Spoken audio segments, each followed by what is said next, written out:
नमस्कार, हिमाचल दस्तक में आपका स्वागत है। मैं हूं समृति भारद्वाज। पेश है आज दिन भर की प्रमुख खबरें। सीएम सुखविंदर सिंह सुक्खू छुट्टी वाले दिन आज सचिवालय पहुंचे और यहां पर जो है उन्होंने अपना काम किया। वो जो है यहां पर सरकारी काम में जुटे।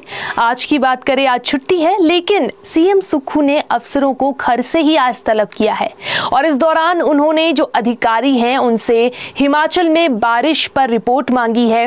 हिमाचल में बारिश के कारण क्या स्थिति इस वक्त बनी है, कितना नुकसान हुआ है और इसका जो है उन्होंने पूरा फीडबैक जो है उनसे लिया है। उन्होंने सभी जिलों के जो डीसी हैं, एसपी है, उनको अब जो है निर्देश जारी किए हैं। राहत एवं बचाव कार्य करने को लेकर जो है उनको निर्देश दिए हैं। साथ ही हिमाचल में मॉनसून की पल पल की अपडेट देने को लेकर भी दिशा निर्देश दिए हैं। हिमाचल में मॉनसून जमकर कहर बरपा रहा है और अब तक 100 से ज्यादा लोग जो है वो अपनी जान गंवा चुके हैं। ऐसे में आने वाले समय में किस तरह से इस आपदा से निपटा जा सके, इसको लेकर भी जो है उन्होंने चर्चा की है। इसके अलावा उन्होंने अधिकारियों से बजट को लेकर भी जो है चर्चा की है। साथ ही हिमाचल में विकास कार्यों की भी रिपोर्ट मांगी है कि हिमाचल में कितना जो है विकास कार्य हुआ है, कितना नुकसान हुआ है और कितना विकास कार्य जो है अभी जारी है। इस पर जो है अधिकारियों से पूरी जानकारी मांगी है। तो सीएम ने सचिवालय में छुट्टी वाले दिन दस्तक देकर सभी को चौंका दिया। तो वहीं कुछ देर बाद ही वो अचानक राज्यपाल शिव प्रताप शुक्ल से मिलने राजभवन पहुंच गए। जी हाँ, एकदम आज छुट्टी वाले दिन जो है सीएम सबसे पहले सचिवालय पहुंचे और सचिवालय के बाद एकदम राज्यपाल से मिलने के लिए जो है वो राजभवन पहुंचे। इस दौरान उन्होंने राज्यपाल से शिष्टाचार भेंट की है और उनके साथ जो है चीफ सेक्रेटरी और सीएम सचिव भी मौजूद रहे। और वहीं सीएम ने अचानक सचिवालय के बाद राजभवन जाने पर जो है उनके अब जो राजनीतिक गलियारे हैं उनमें चर्चा तेज हो गई। चर्चा है कि अब मंत्रिमंडल का जो विस्तार है वो हो सकता है, क्योंकि देखिए जो मंत्रिमंडल है उसमें अभी भी मंत्री का एक पद खाली चल रहा है। तो ऐसे में मंत्रिमंडल विस्तार पर सभी की निगाहें जो है टिकी हुई है। तो अब यही अटकलें लगाई जा रही है कि अचानक से सीएम आज सचिवालय पहुंचे और फिर जो है राज्यपाल शिव प्रताप शुक्ल से मिलने के लिए जो है वो राजभवन पहुंचे हैं। तो कहीं ना कहीं अब जो सियासी गलियारे हैं उनमें जो है चर्चा मंत्रिमंडल विस्तार को लेकर तेज हो गई है। तो वहीं देखिए हिमाचल में मौसम लगातार अपना कहर बरपाए हुए है और नदी नाले वो जो है उफान पर हैं। बीते दिनों आप सभी ने देखा है कि फ्लैश फ्लड की घटनाएं पेश आई है। कई लोगों ने इसमें जो है अपनी जान गंवाई, जबकि कई लोग जो है अभी भी लापता चल रहे हैं। रेस्क्यू ऑपरेशन जो है जारी है। ऐसे में आपदा की जो घड़ी है इसमें पीएम मोदी हिमाचल आ सकते हैं। वो जल्द ही जो है हिमाचल का दौरा जो है वो कर सकते हैं। हिमाचल में 3 साल के टेन्योर वाले पीडब्ल्यूडी इंजीनियरों की ट्रांसफर होगी। सीएम सुक्खू ने अब सभी की जो लिस्ट है, जो सूची है वो मांगी है और अब सभी बदले जाएंगे। सीएम ने पीडब्ल्यूडी विभाग में तैनात सभी जो एसडीओ हैं, एक्सीएन हैं, जेई हैं, उनकी पूरी डिटेल मांगी है, जिनके एक स्टेशन पर जो है 3 साल पूरे हो गए हैं और अब फिर भी जो है वहीं पर कई ऐसे जो है कर्मचारी हैं जो अभी भी वहीं पर डटे हुए हैं। उन्हें अब जो है जल्द ही स्टेशन को छोड़ना पड़ेगा। इससे पहले सीएम सुक्खू ने जीएसटी और एक्साइज विभाग से जो है शुरुआत की है। यहां भी 3 साल का जो टेन्योर है वो पूरा करने वाले कर्मचारी बदले गए हैं, उनके तबादले किए गए हैं और अब पीडब्ल्यूडी विभाग के जो इंजीनियर हैं उनके तबादले होंगे। फिलहाल इसकी पूरी डिटेल जो है वो सीएम सुक्खू ने तलब की है और इसके बाद सीएम अब जो अन्य विभाग हैं उनमें भी 3 साल का टेन्योर पूरा करने वाले अधिकारी कर्मचारी जो हैं उनको यहां पर जो है बदलने वाले हैं। सिरमौर जिला के लांस नायक प्रवीण शर्मा जम्मू कश्मीर के अनंतनाग में आतंकियों से मुठभेड़ के दौरान शहीद हो गए हैं। लांस नायक प्रवीण शर्मा की उम्र 26 साल थी। शहीद प्रवीण शर्मा उपमंडल राजगढ़ के हाबन क्षेत्र के पालू गांव के रहने वाले थे। पिछले कल अनंतनाग में जो है आतंकियों से मुठभेड़ में शहीद प्रवीण शर्मा भी इस ऑपरेशन का हिस्सा थे और देर शाम भारतीय सेना ने शहीद प्रवीण के परिवार को उनकी शहादत की सूचना दी। शहीद प्रवीण शर्मा की 2 महीने बाद अक्टूबर में शादी होनी थी। जी हां, शहीद प्रवीण अपने पीछे मां रेखा शर्मा और पिता राजेश शर्मा को छोड़ गए हैं। वहीं उपायुक्त सिरमौर सुमित खिमटा ने बताया है कि शहीद की पार्थिव देह कल सुबह चंडीगढ़ पहुंचेगी। प्रशासन द्वारा चंडीगढ़ से पार्थिव देह को लाने के लिए एम्बुलेंस का प्रबंध जो है वो किया गया है। उन्होंने कहा कि इस संबंध में एसडीएम राजगढ़ को भी दिशा निर्देश जारी कर दिए गए हैं। कल जो है यानी कि सोमवार को पैतृक गांव हाबन में सैन्य सम्मान के साथ शहीद का अंतिम संस्कार जो है वो किया जाएगा। शाहपुर थाना के अंतर्गत एक छोटी बच्ची की हत्या का मामला सामने आया है। एएसपी धर्मशाला वीर बहादुर ने बताया है कि अनीता देवी निवासी नौशेरा तहसील शाहपुर सोशल मीडिया पर ठेक के एक व्यक्ति के साथ प्रेम प्रसंग में आकर 26 जुलाई को अपनी 4 साल की छोटी बच्ची के साथ अचानक ही कहीं चली गई और इसके बाद 27 जुलाई को अनीता देवी की सास ने मां बच्ची दोनों के लापता होने की शिकायत जो शाहपुर थाना है यहां पर दर्ज करवाई, जिस पर पुलिस ने जो है उनकी तलाश शुरू की। इसके बाद 7 अगस्त को जीरकपुर में अनीता देवी और उसका प्रेमी सोनू को जो है यहाँ पर पुलिस ने पकड़ लिया। जब पुलिस ने उस छोटी बच्ची के बारे में पूछा तो महिला ने कहा कि वो बच्ची को अपने रिश्तेदारों के पास शिमला का जो ठेग है यहाँ पर छोड़कर आई है।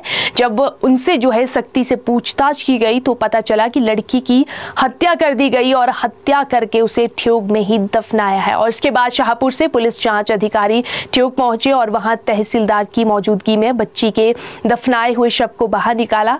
पुलिस द्वारा आज मृतक बच्ची का doctor Rajendra Prasad medical college Tanda में पोस्टमार्टम करवाया गया है।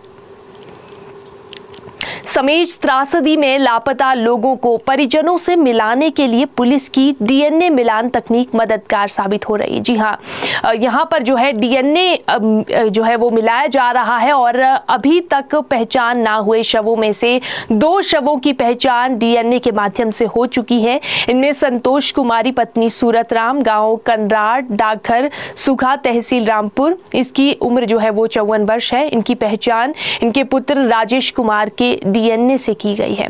इसके साथ ही रूप सिंह सुपुत्र सुखराम सरपारा, तहसील रामपुर, इनकी उम्र जो है 52 वर्ष है। इनकी पहचान इनके पुत्र साहिल के डीएनए के मिलान करके जो है हुई है। वहीं पुलिस ने 37 के करीब डीएनए सैंपल जो है यहाँ पर लिए हुए हैं। इन्हीं के आधार पर अब डीएनए जो है वो मिलान जो है उसका किया जा रहा है। और वहीं आपको बता दें कि समेज बागी पुल त्रासदी में अभी भी 30 लोग लापता है। इनमें 15 के शव मिल चुके हैं, जिनमें 5 की शिनाख्त भी जो है हो चुकी है। इस त्रासदी में कुल 45 लोग लापता हुए थे। ऊना जिला में मूसलाधार बारिश के चलते कई इलाकों में जल भराव की स्थिति पैदा हो गई है। वहीं नदियां और खड्ड भी उफान पर है। आज सुबह ऊना जिला के गांव देहला से पंजाब जा रही एक गाड़ी के जैनजो में खड्ड के तेज बहाव में जो है यहां पर बह गई और गाड़ी में एक ही परिवार के 12 लोग सवार थे, जो कि खड्ड के तेज बहाव में लापता हो गए। वहीं घटना के बाद चलाए गए रेस्क्यू अभियान के दौरान एक व्यक्ति को बचा लिया गया, जबकि 9 लोगों के शव जो है वो बरामद कर लिए गए हैं। वहीं 2 अन्य लापता जो है लोगों की तलाश यहां पर जारी है। यहां देहला निवासी सभी लोग इनोवा गाड़ी में सवार होकर पंजाब में किसी शादी समारोह में शामिल होने के लिए जो है जा रहे थे। वहीं मृतकों में देहला गांव के वार्ड 3 निवासी 55 वर्षीय सुरजीत सिंह, उनकी पत्नी 50 वर्षीय परमजीत कौर, 19 वर्षीय उनका बेटा गगनदीप, उनका भाई रामस्वरूप, पत्नी पलविंदर कौर, बेटा नितिन, सुरजीत की साली भटोली गांव निवासी शीनू देवी, उनका बेटा हर्षित, बेटी भावना और मन्नत शामिल हैं। वहीं बचाए गए 22 वर्षीय युवक दीपक पुत्र सुरजीत अस्पताल में जो है उपचाराधीन है। इसका इलाज जो है अस्पताल में चल रहा है। वहीं ऊना के रक्कड़ बसोली पीर निगाह रोड पर बारिश का सारा पानी रक्कड़ कॉलोनी में घुस गया, जिससे कि जो रक्कड़ कॉलोनी है यहाँ का एरिया पानी से पूरी तरह भर गया।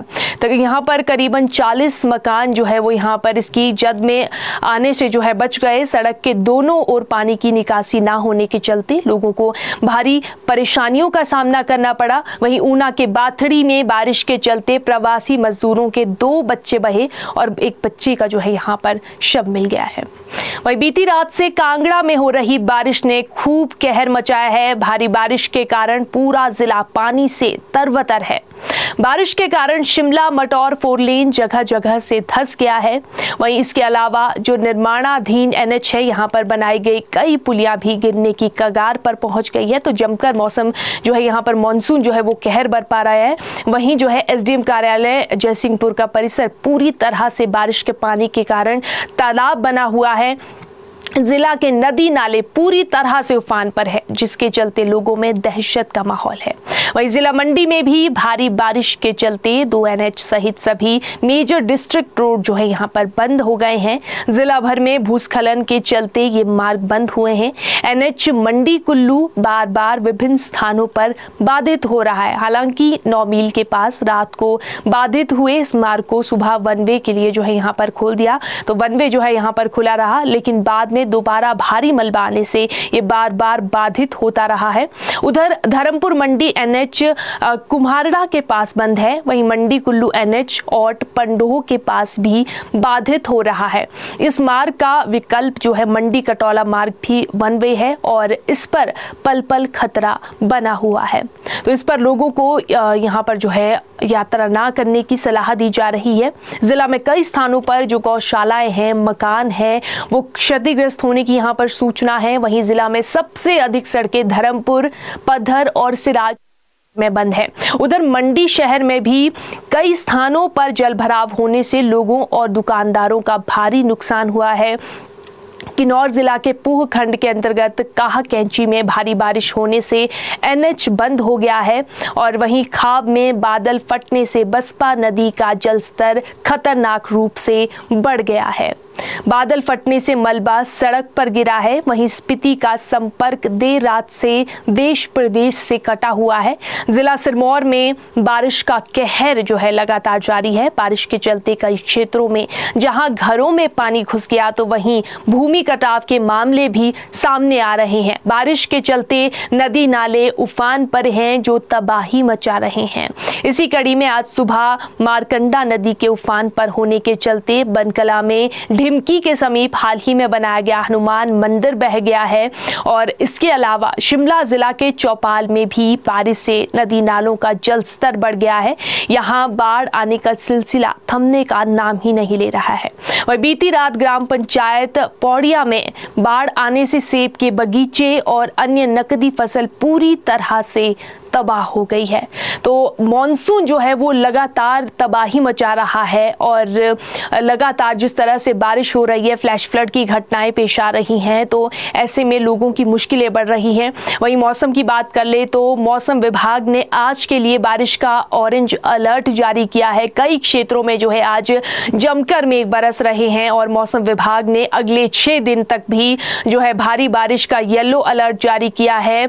IMD ने अगले कुछ घंटों तक भी यहां पर मंडी, सिरमौर, कुल्लू, कांगड़ा और चंबा में भारी बारिश की संभावना जताई है, क्योंकि बारिश से जो है लगातार जो जल स्तर है वो नदी नालों का बढ़ रहा है। तो ऐसे में सभी को ये एहतियात बरतने के लिए कहा गया है कि नदी नालों से दूरी बनाए रखें और आवश्यक हो तभी जो है ट्रैवल करें। वहीं हिमाचल प्रदेश में मॉनसून जिस तरह से लगातार कहर बरपा रहा है, तो ऐसे में हिमाचल में 288 सड़कें जो है वो अब भी बंद हैं। 5 NH भी जो है वो अवरुद्ध चल रहे हैं। हालांकि इन्हें खोलने का प्रयास, इन्हें बहाल करने का प्रयास जो है लगातार जारी है। फिलहाल के लिए इतना ही। इसी तरह हिमाचल प्रदेश की तमाम बड़ी खबरों के लिए देखते रहे हिमाचल दस्तक। नमस्कार।